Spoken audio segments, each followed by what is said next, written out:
All right. Hello, everyone. Welcome to Next Media Source Episode 5. My name is Tyra Green. I am the host, and I have my very special guest here, Angela Green.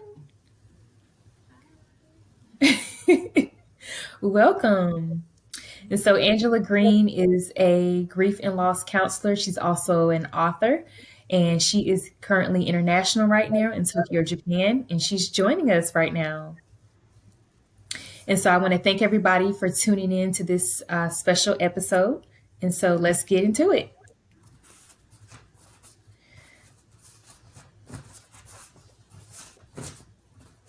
All right. So Angela, what was your experience like publishing your first book? Wow. The experience of publishing my first book was exciting and both overwhelming all at the same time. Exciting because it was something that was on my heart to do, and I was just struggling with just trying to find the right publishing company to be able to publish the work. And so the overwhelming piece was just sitting down and just really researching, doing my homework, and trying to figure out who would be the best publisher for this project. Okay. Um, so um, you wrote your book about 2 years ago prior to publishing it. You talked about how overwhelming the process was and how it sat on the shelf. Talk to me a little bit about that during COVID, because we all had nothing to do, so that was like the best time to launch that business or write that book. So talk to me about what was going through your mind during that time. Yeah, absolutely. So you're right. Yeah, it was about 2 years prior to COVID that I had written the book. Um, but like everybody, just not Americans, but as I sit and think about it, like everybody around the world, we were shut in, and we all had one thing in common, and that was time. And so during that time, I was just really thinking about what is it that I could do with the time? What would be the best use of my time? I was still working full time as a school counselor, but like very many people, we were home working remotely. And so during those times when there was a lot of downtime, that was the opportunity I felt to begin the exploration to finding a publishing company. Okay. Well, definitely congrats, like actually, getting your book out there and letting others, who are going through grief and loss have something to look forward to, something to read and be able to relate to. So, what city do you currently reside in? And tell me a little bit about it. So I currently reside in Tokyo, Japan, but the actual city is called Tachikawa. Um, Tachikawa reminds me very much of my home, North Carolina, my home state, I should say, North Carolina. It's the kind of country city feel. Um, the weather is very much similar to North Carolina, and that is, believe it or not, one of the most um, well, I'll say the biggest things that remind me of my home state is the weather. Oftentimes, the weather that we're having here is mirroring the weather that they're having there, and so it just reminds me of home in that sense. The other thing that um, about Tachikawa that I really enjoy is I mentioned the country city feel. It's not too big, not too small, easy to navigate. People take time to live here, and I really enjoy that aspect. You see people walking, riding bikes, out with families, really just enjoying life, and I really enjoy that about Achikara. Are those some of the things that you enjoy doing, like getting out, going on walks, and riding bikes? Yeah, I do. I do enjoy the bike ride, although it's a bit cold here. Obviously, it's winter time, but the weather has been warming up a lot more, and so I'm looking forward to the times that I can get out and ride my bike, but also do a little bit of walking. Okay. How has becoming an author helped you in other areas of your life? Well, I think one of the biggest things that becoming an author has lent itself to is for me to step outside of my comfort zone. Um, I am one to be okay with being in the background. So I'm not one to just be out in the front. I'm introverted, but learning how to, be a little extroverted when I need to be. And so, yeah, that would be one of the biggest things I would say. Okay. You mentioned you've had the opportunity to share um, your story with the elementary students. Talk to me about that. So yeah, my vocation is working with students in an elementary school on an actual military base.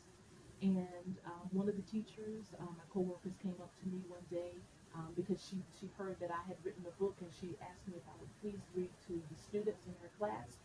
And I was overjoyed to do that. I had an opportunity to sit down and read the story with them and chat a little bit about the book with the students.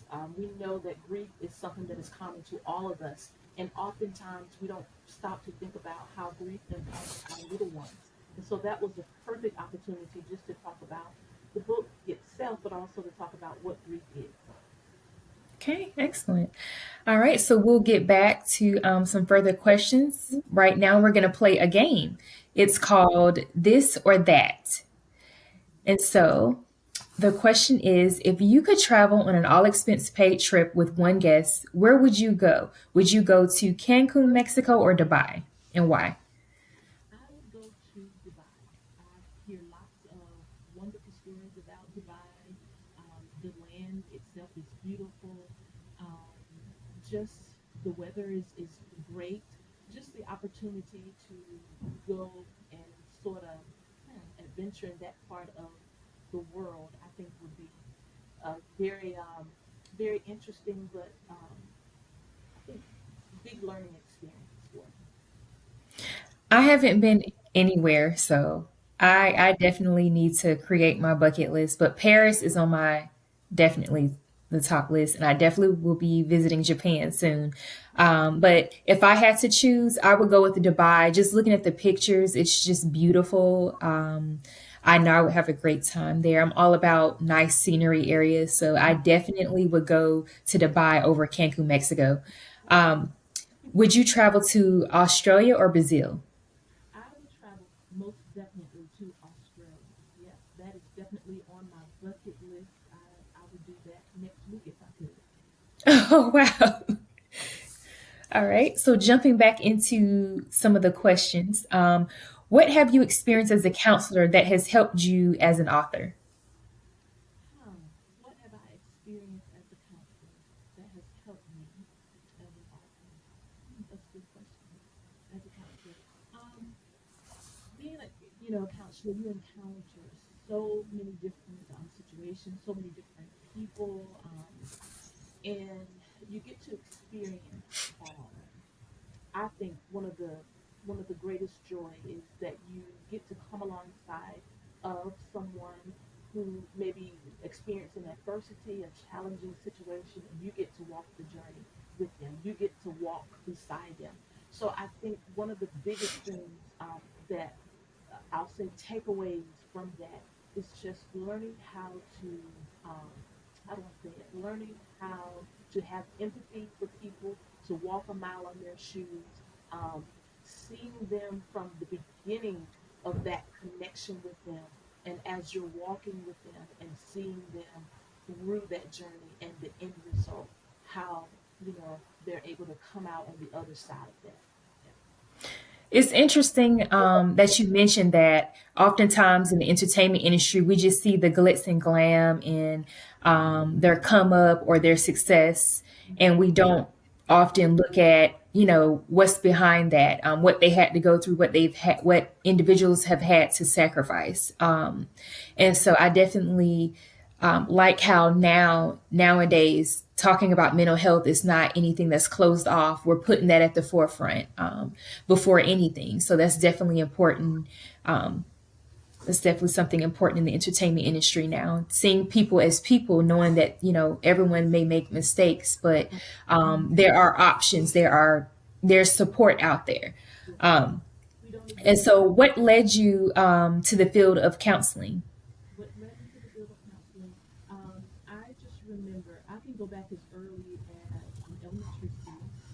In my hometown, we had a public library, and during the summers we would go to the public library every day. We went to visit our grandmother, so with our grandmother, the library was there and it was open. And so we would go, and every summer, the lady who was over the library, her name was Mrs. King, and she would have this reading contest every summer. And I loved it because one of the books that she would have available for us would be the Highlight magazine. And even as an adult, I really, really love those even to this day. But I would assemble some of my friends into a little room, and I would want to be the teacher all the time. And so I would be the teacher and teach them, and that's where that passion inside of me that stirred that stirred up for me to want to be able to teach, right? And so when I went to college, my initial decision was to become a teacher. I wanted to become a Spanish teacher because I love Spanish so much and I love teaching. But towards the end of my Spanish degree, I had an opportunity to work in after school program, and it was in an inner city after school program. And a lot of the kids would come and they just had so many different issues, and they would talk about them with me and talk about them with the other group leaders. And so it was during that time that I decided, I can be a teacher in a whole nother way. I don't just have to be in a confined to a classroom and teaching the subject matter, but I can also be a counselor and I can provide teaching in that aspect. And so I decided to finish up my undergrad in Spanish and then I moved on 6 months later and entered into a graduate program in counseling, and that's where it all began. Wow. So you kind of already had the layout for what you've wanted to do. You had the experience, and you saw early on like how you can really empower others. The children starting from there. So that definitely leads me to ask, who or what inspired you to become the author of My Rainy Day? Oh, what inspired me? Well, I would just have to say one particular day I was on a military installation and I was actually leaving to go home. And the drive home was about an hour and 15 minutes. It was actually drizzling on the outside. And as I began to leave the military installation, I just began to have um, a flood of words that kept coming, and it just kept coming and coming, and even on my drive home, I was jotting things down as I could, but unbeknownst to me, it was a book, My Rainy Day, that was birthed on the inside of me. And so when I actually got home and just kind of put all the pieces together, it was the book from beginning to end. And so all I really had to do was edit the book. And so that's actually how the book came about, in addition to my love and passion to work with people around grief. Oh, wow. Okay. 1 second. And I'm actually getting my copy right now of My Rainy Day that I have purchased. It's still available on Amazon by Angela Green. How nice. I really enjoyed this book, and I like how you can learn something from it even as an adult and not just for children. And so, being that we're talking about grief and loss, you mentioned that there are approximately over 40 kinds of loss. Can Mhm. you talk about two ways to cope with that when you're dealing with grief and loss? Yeah. Well, two ways. One of the biggest ways that I try to encourage individuals who that I'm working with around grief is the we want to be able to find that safe person and place that you can go to and talk to. Oftentimes when we're dealing with things, the natural reaction is to pull back, retreat, and withdraw from the world, withdraw from people, and just sort of be in your own bubble, so to speak. And we know that when we're isolated and withdrawn from people, we know that that isn't always healthy.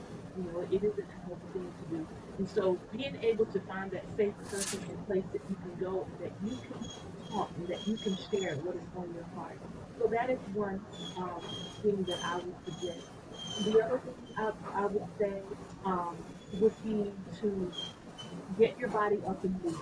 Um, One of the biggest things that we can do when we're experiencing big emotions is what I call, or intense emotions, is to move the body. Getting up and moving, it helps us to stay in the flow of life. It helps us to stay connected to the world, so to speak. So yeah, those would be the two biggest things that I would say to do. So, would you encourage one to maybe add exercise into their routine just to, like you said, get physically moving to get going for the day? Yeah, absolutely. I would definitely say that whenever you can get your body up and moving, like I say, it helps you to stay connected, in the flow of life, but it helps you release which release some of those emotions that you are experiencing. Okay. Those are some great coping mechanisms that I feel many people can benefit from. Thank you so much for sharing that. Um, Tell me about what you enjoy the most about traveling. Yeah. What I enjoy the most about traveling is meeting people from just diverse backgrounds and really seeing how they do life. It is really interesting to know that people want the same things that we want in America. We want to happy. We want to enjoy life. We want to do fun things. So getting out and being with the locals and seeing how they live from day to day is a wonderful opportunity that I have. So grateful for this opportunity just to meet people and live in the same space with people who don't share the same culture that I do, but learning the different cultural nuances, the food, learning about the traditions and things like that. So yeah. Okay. So, being that you mentioned meeting people from diverse backgrounds, Mhm. what is it like on the base, on the actual military base? Well, on the actual military base, obviously it's an American military base, and it's very much like, I would say, very much like America. So I tend to think of it sometimes is during the day when I'm working in America, and when I leave to go home, I'm in Japan. So I'm sort of living in two different worlds. That's the best way that I can explain it. I just live in two different worlds, and I try to balance the two worlds that I live in. So yeah. Okay. And have you lived on other military bases before? Yes, I have. I've lived in Germany 4 times. I've lived in Italy. I've lived in Belgium. I've also lived in South Korea. So yeah. Oh, wow. Okay. So, what has been your favorite top two places overseas that you've visited? Favorite top two places. Oh my goodness. Favorite top two places. I would have to say is Israel for sure. That's number one. And the other one, I would have to say Greece. I love, love, love Greece. The people in Greece are so friendly and so welcoming. And um, it's the ambience is just it's really good. Just kind of being um, around the Greek people. Their friendly lifestyle, friendly demeanor is wonderful. But Israel, you know, the thing that I love about Israel, um, it's the old with the new. I'll say that. You could be on the highway, you're riding down the highway, and you'll see deserts, and a few more miles down the road, you ride right into the modern world. So yeah, it's you live in two worlds there too, in a different aspect. Yes.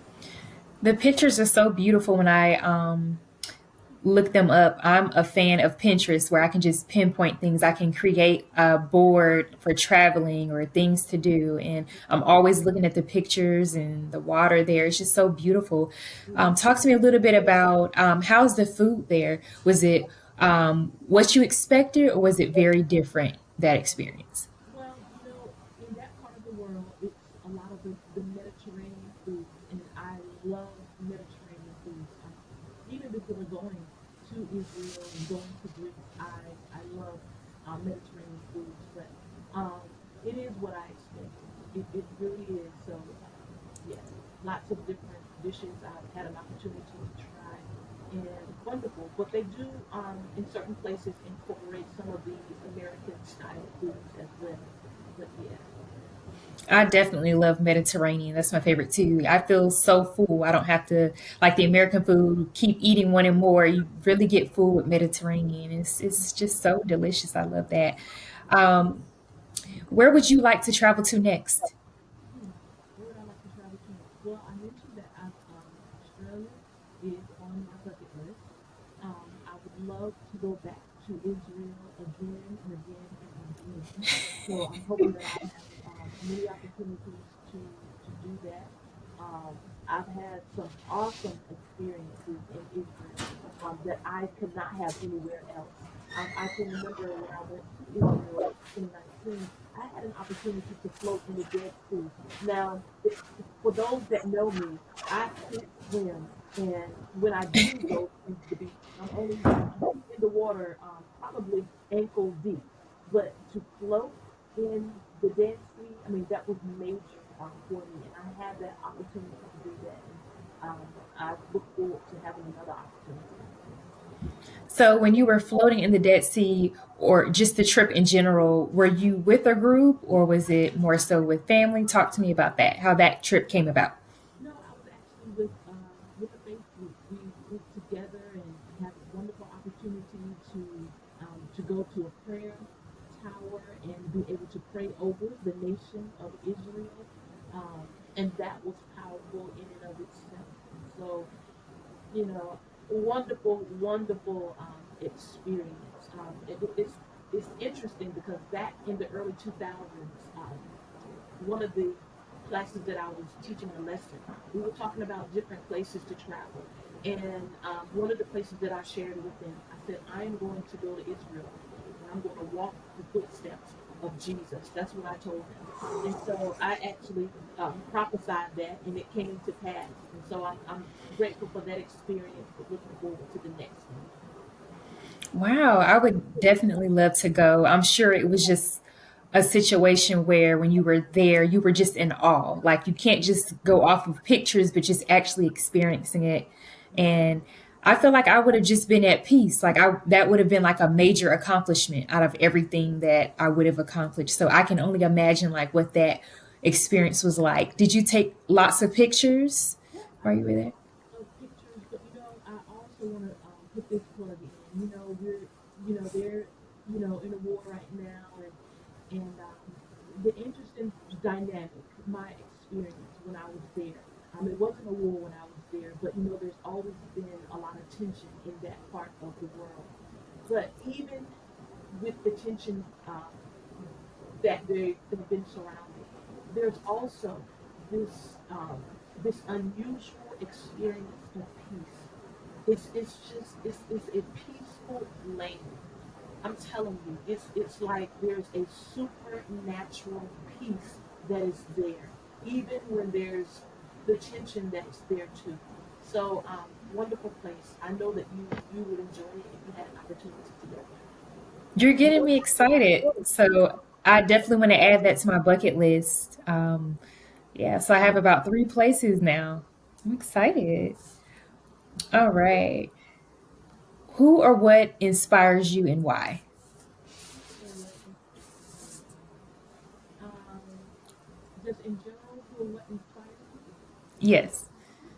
Well, I would have to say I consider myself as a lifelong learner.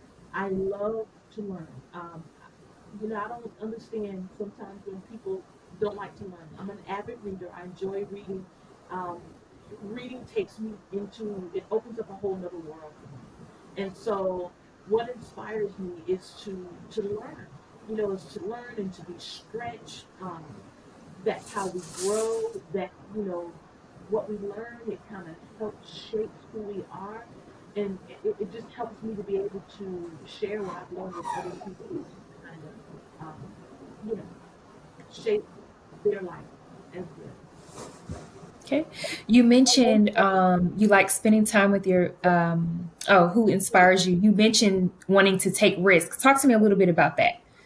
What does that look like for you, and where did that come from, wanting to be able to take risks? Take risks. I would just have to say, as early as age 4, um, you know, I've always been a very curious person, a very curious child. And so if I was just curious or interested in something, I would, take the next steps in finding it out.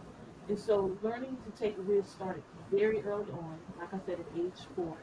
And, it just kind of helped me um, to get outside of my comfort zone. One of the things that I say is that I always want to at least try something, because if I've tried it, then I've experienced it. I have it experience. But if I never try it, then I would not have, I would have regrets. And I'm not one to live with regrets. I would rather try it and know what it's like than not try it and regret not having done it. So that's just kind of my motto, or my mantra, what I live by. I don't want to have any regrets. So, speaking of taking risk, you've traveled to so many different places.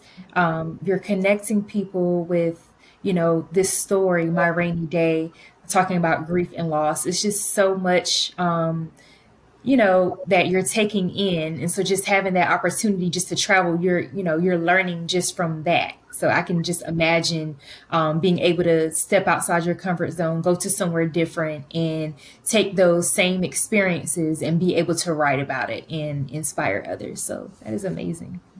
It is. All right. So we are going to play our last game. It is called The Island. And so it's a scenario. If you were stuck on an island with a friend and you knew you would be rescued the next day, what items would you bring with you to take your mind off of being stuck overnight? And so this doesn't limit electronics. So, if you were to bring your cell phone or your radio, what would that look like for you? What would you do? How would you respond? Well, I would definitely bring a really, really good book. As mentioned earlier, that I'm an avid reader, and I have some books that I started but have not completed. So that would be the opportune time for me to be able to, dive right into some of those good reads and feed my soul. The other thing I would do would be I would definitely worship. I am a worshiper, and I love my worship music, and that would just be a time for me to kick back and just relax and just worship, just worship.